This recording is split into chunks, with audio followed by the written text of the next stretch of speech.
பராசர ஜோதிட மனமன்ற குழுவில் பயணிக்கும் அனைவருக்கும் கடையத்திலிருந்து யோகி முருகனின் இனிய மாலை வணக்கம். திரு ஹரிஹர சர்மா அண்ணா ஒரு கேள்வி கேட்டிருந்தாப்புல, ஜோதிடத்தில் சர்வாசக பரல் உணர்த்துவது என்ன, அதை பார்க்க வேண்டுமா அப்படின்றது ஒரு கேள்வி.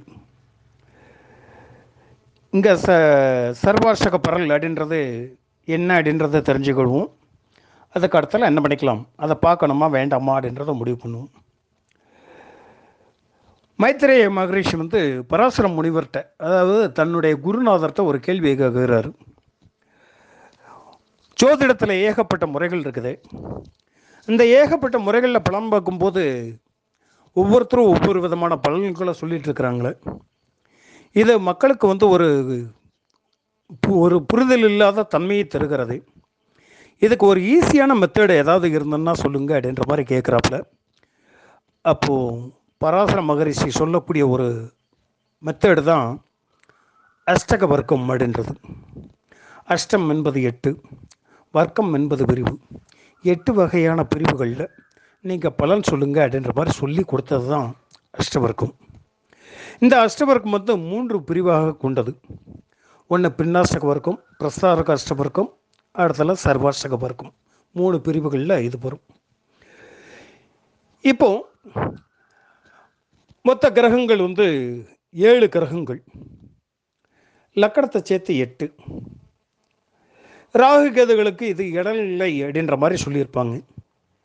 ஆனால் சாம்புகோரா பிரகாசம் அப்படின்ற நூல்களில் ராகுவுக்கும் கேதுவுக்கும் பரல்கள் தந்திருக்கிறாங்க. ராகுவுக்கு 43 பரல்களும் கேதுவுக்கு 33 பரல்களும் கொடுத்துருக்குறாங்க. இதில் சூரியனுக்கு 48, சந்திரனுக்கு 49, செவ்வாய் சனிக்கு 39, குருவுக்கு 56, புதனுக்கு 54, சுக்கிரனுக்கு 52, மொத்தத்தில் 337 பரல்கள். லக்கணத்துக்கு எடுத்துச்சுன்னா 48 பரல்கள் கொடுத்து முடிச்சிருக்கிறாங்க. அப்போ இதில் 337 சுபபரல்களாகவும் 335 அசுப பரல்களாகவும் வரும். எப்போதுமே கெடுபலான ஜோதிடத்தில் சொல்லக்கூடாது அப்படின்றதுனாலேயே இந்த 335 பரல்களை கழிச்சிருக்கிறாங்க அப்படின்னு தான் தோணுது.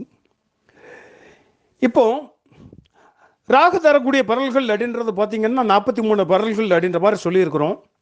அப்போ பரவலாக யூஸ் பண்ணுறது இல்லையே, எதுக்கு யூஸ் பண்ண போகிறோம் அப்படின்னாச்சுன்னா, ராகு தரக்கூடிய பரல்களை கோச்சா பலன்கள் சொல்லதுக்கு பயன்படுத்துவது தான் ராகுவோட தரக்கூடிய பரல். ராகு கேதுக்கள் மொத்தம் 360 டிகிரியை, அதாவது மொத்த ராசி மண்டலத்தை சுற்றி வர்றதுக்கு 1.5 வருடங்கள் எடுத்துக்கொள்ளும். அதாவது ஒரு ராசியிலிருந்து மறு ராசிக்கு போகிறதுக்கே 1.5 வருஷம்.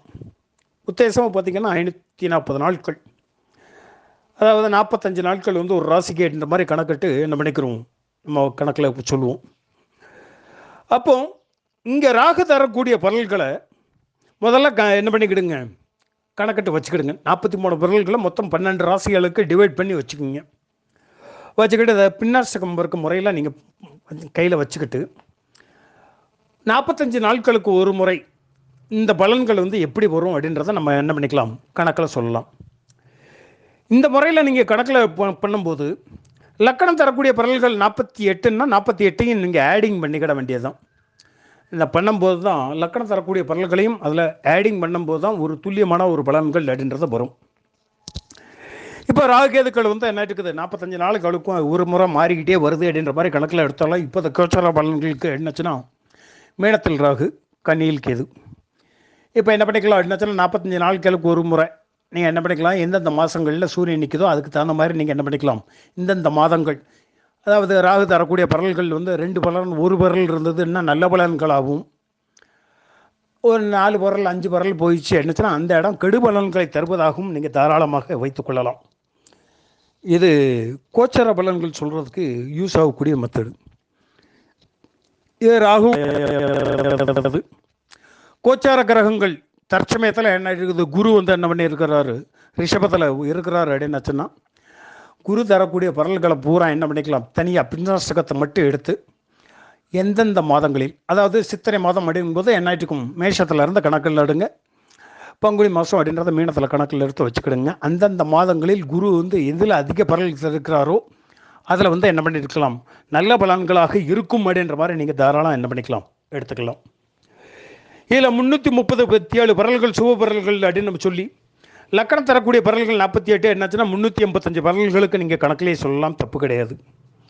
இதில் ராகுக்கு தரக்கூடிய பரல்கள் 43, கேது தரக்கூடிய பரல்கள் 33 அப்படின்றதையும் என்ன பண்ணிக்கலாம், நீங்கள் கெடுபலன்கள் சொல்கிறதுக்காக யூஸ் பண்ணிக்கலாம். அடுத்தல பார்த்தீங்கன்னா கோச்சார கிரகங்களோட நிலைமையை நீங்கள் தாராளம் வச்சுக்கிட்டு இந்த மாதத்தில் என்ன இருக்குது, ஆணி மாதத்தில் சூரியன் வந்து என்ன பண்ணுறாரு, மிதனத்தில் இருக்கிறார். அப்போ மிதனத்தில் இருக்கக்கூடிய சூரியன் அப்படின்னு மாதிரி சொல்லிட்டு நீங்கள் சூரியனோட பின்னாஷ்டகத்தில் எந்தெந்த மாதங்களுக்கு அதிக பரல்கள் தருகிறாரோ அந்தந்த மாதங்களில் என்ன ஆகிட்டுக்கும் ஒரு அருமையான பலன் கிடைக்கும் அப்படின்ற மாதிரி நீங்கள் தாராளம் என்ன பண்ணிக்கலாம், முடிவு பண்ணிக்கலாம்.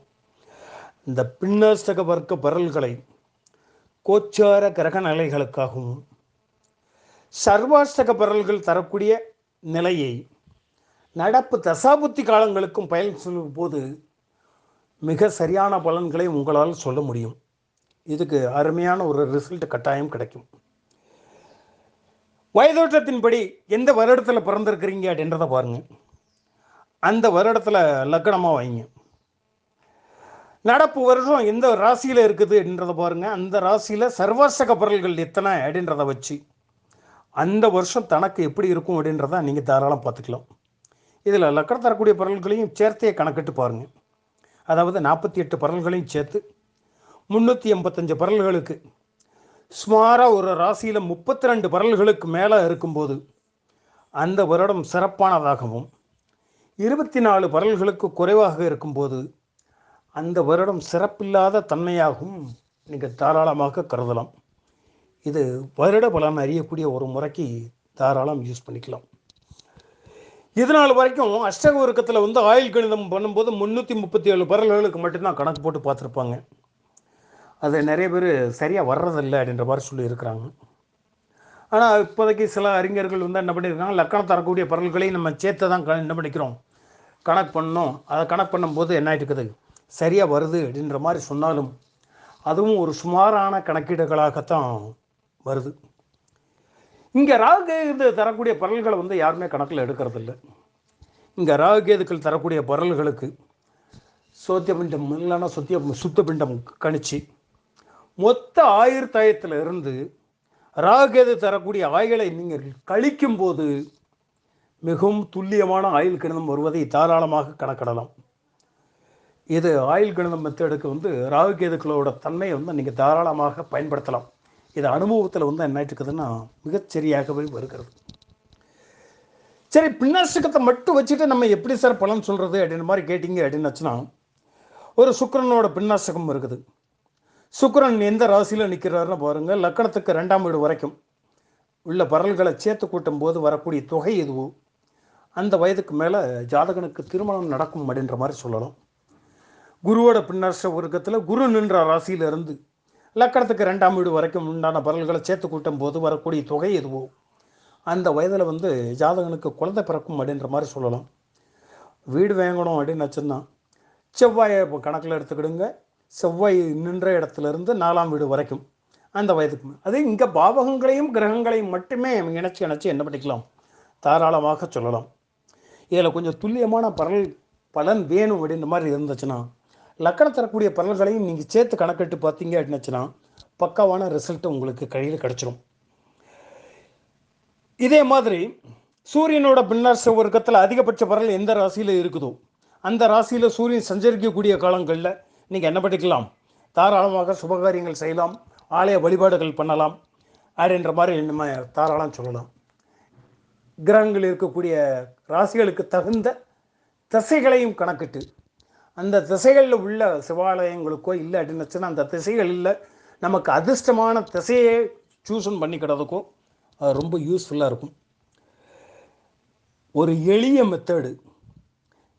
மெத்தடை வந்து பலன் பார்க்க தெரியாததுனாலேயோ இல்லை அப்படின்னுச்சுன்னா அதை பற்றி புரிதல் இல்லாததுனாலேயோ நிறைய பேர் இந்த அஷ்டவிருக்கத்து பக்கத்திலே போகிறதில்லை. மிக எளிமையாக கோச்சார பலன்களையும் நடப்பு தசாபுத்தி பலன்களையும் ஈஸியாக, அதாவது இலகுவாக பலன் எடுக்கக்கூடிய ஒரு மெத்தடு தான் அஷ்டவர்க்கம்னு சொல்லி உங்களிடமிருந்து விடைபெறுகிறேன். நன்றி, வணக்கம்.